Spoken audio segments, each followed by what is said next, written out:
Okay, on the bench today is not a Sony TC530, but I do want to show it to you just because this is super cool. As if you haven't caught on, I typically defer maintenance on reel-to-reels unless it's a customer's because they require so much work. So this one's going to require like a full service and degunking and all that kind of stuff. It does play, just needs a little bit of help, but I think these are just gorgeous. Love Sony products from the 60s. So let me move this out of the way. What I'm actually going to be working on today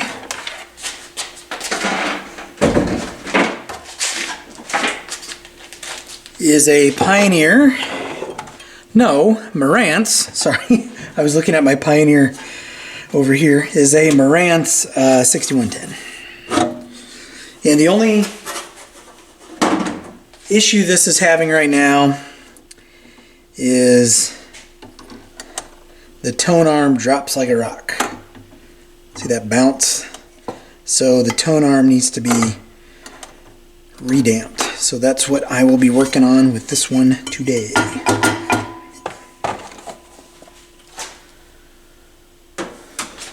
I may polish the dust cover too.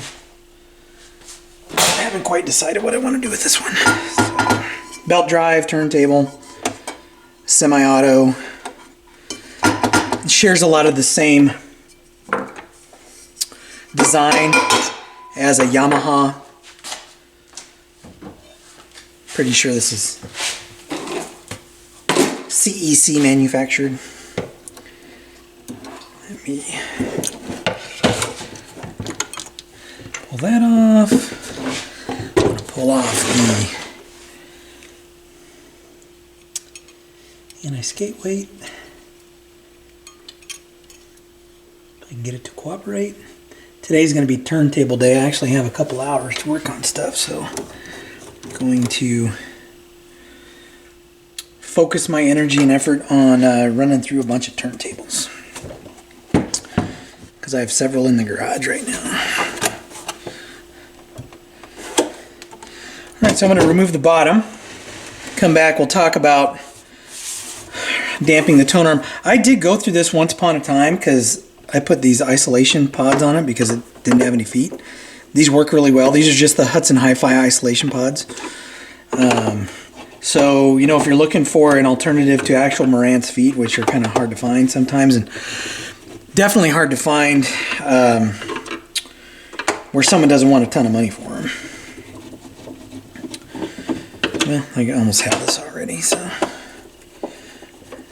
If I remember correctly, I don't remember doing or redamping this Tonearm, but I've worked on so many 6100s and 6110s I get kind of lost in what I've done and what I haven't done on these things.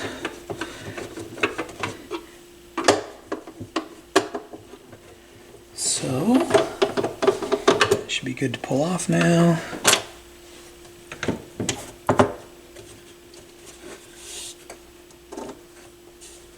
I'm just looking to see what it says. Oh, these are Sound Rise. I don't know if that's the brand or if that's what Hudson Hi-Fi calls them, but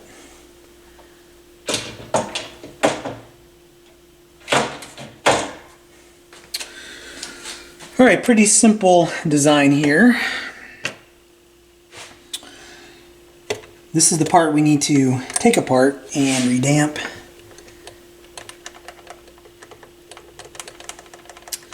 So I believe, I don't remember ever working on one of these, redamping one of these. So I think what I'm going to do is, I don't think I can do this from the top.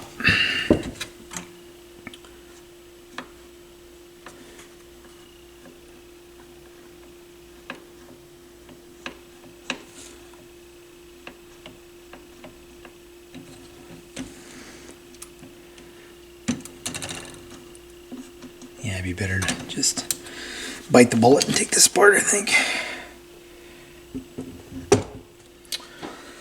So I'm going to remove a couple clips here, carefully, off of this piece.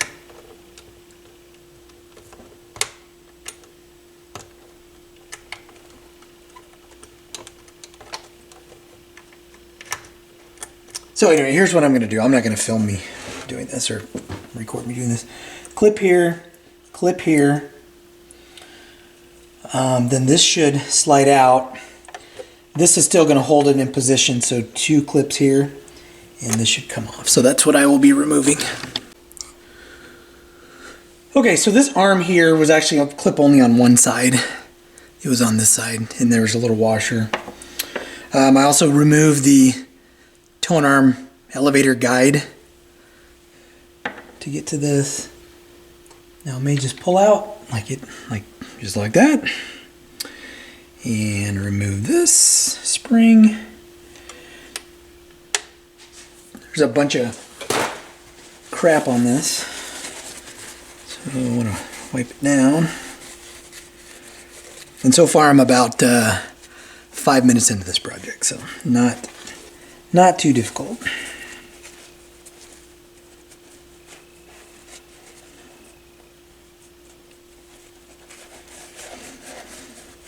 Sorry, it's hard to focus on where I'm supposed to be on the camera and actually look at what I'm doing. All right, so let's get the silicone oil. And I like to put extra on it, and because eventually it's going to work its way loose, you know what I mean? So a good spot to put these, typically where there are little cutouts or grooves, is where I like to put the damping fluid. And again, I'm not scared about putting too much on here. It'll drop. It just may take it a while. And you can always remove it.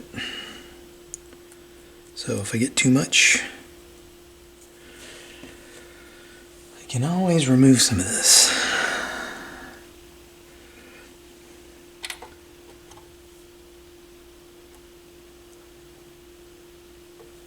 Okay. I hate that silicone oil is nasty.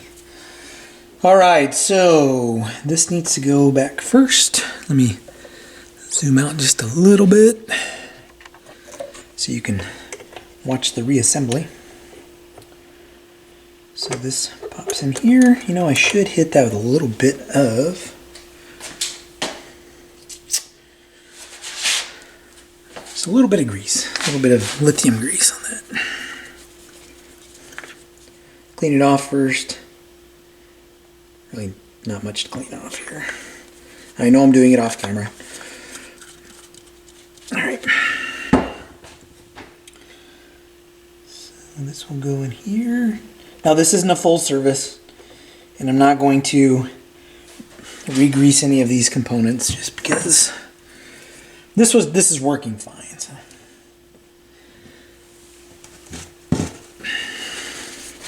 This has been in the shop for a while. This is one of the turntables that we put records on regularly, so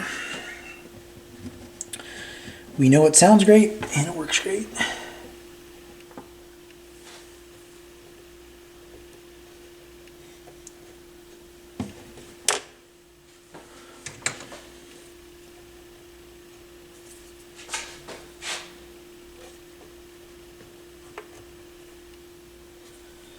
All right.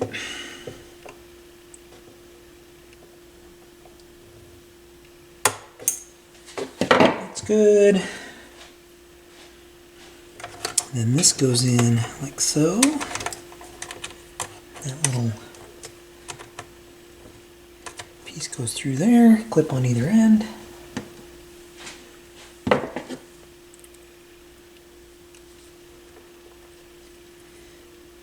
Actually, I didn't realize that this was one I could slide through when I took it off, because what I would have done was, what I'm going to do now, I would have left one of these clips in place and just slid it through. Like so.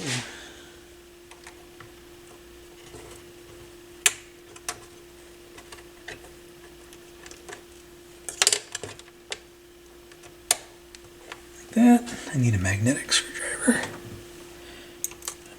Get that piece.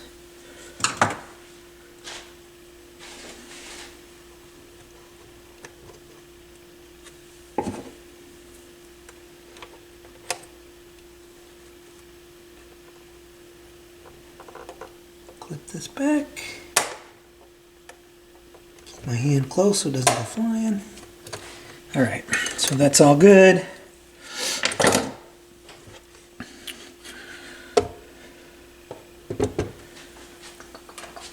I'm going to grab the bottom and put it on.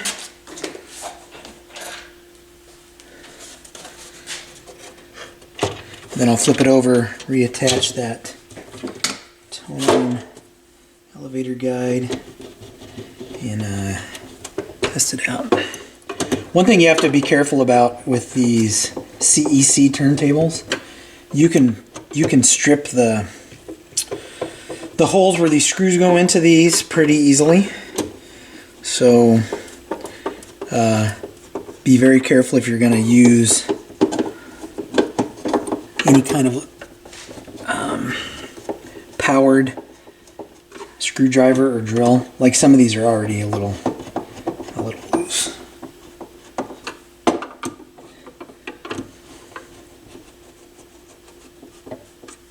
But they're all tightening, so that's good.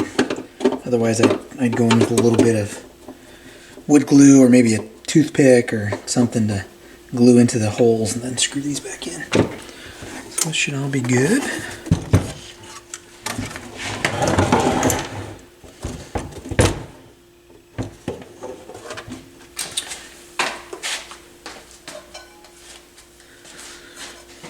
Well, I'm not going to do that yet, just in case. I will have to readjust this. Man, that's dirty.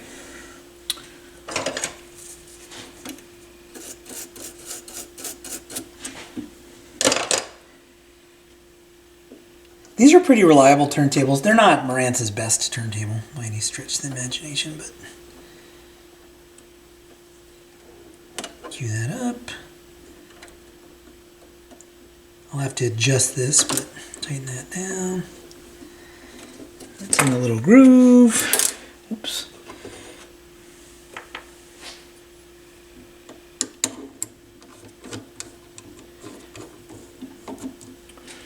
Okay, so there's up and there's down. Work this a few times. Alright, so there's up and down.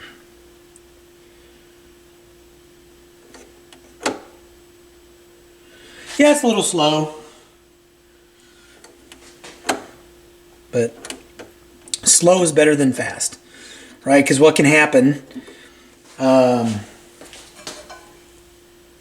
especially if you have a turntable without a muting circuit, that needle hits the record and hits it fast, and you get that pop through your speakers. You could do some damage. Put that on 33. Grab a test record just to align this. Sorry, I've been grabbing Bob Welch recently because it's the one that's in front. Kind of a goofy album, but I mean it's a good album. But all right, so let's count the seconds. 1, 1000, 2, 1000, 3, 1000, 4, 1000. So that is good.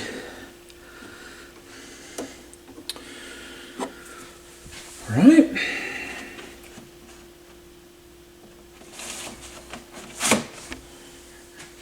Okay, there you have it. That was redamping the Tonearm on a 6110. Pretty straightforward.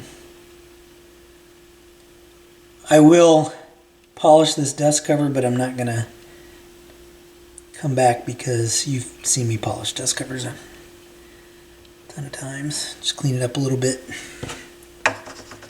And, whoops, clean it up a little bit. And get it back to the shop. So, as always, if you like what you see, hit like, hit subscribe, and I'll catch you in the next video.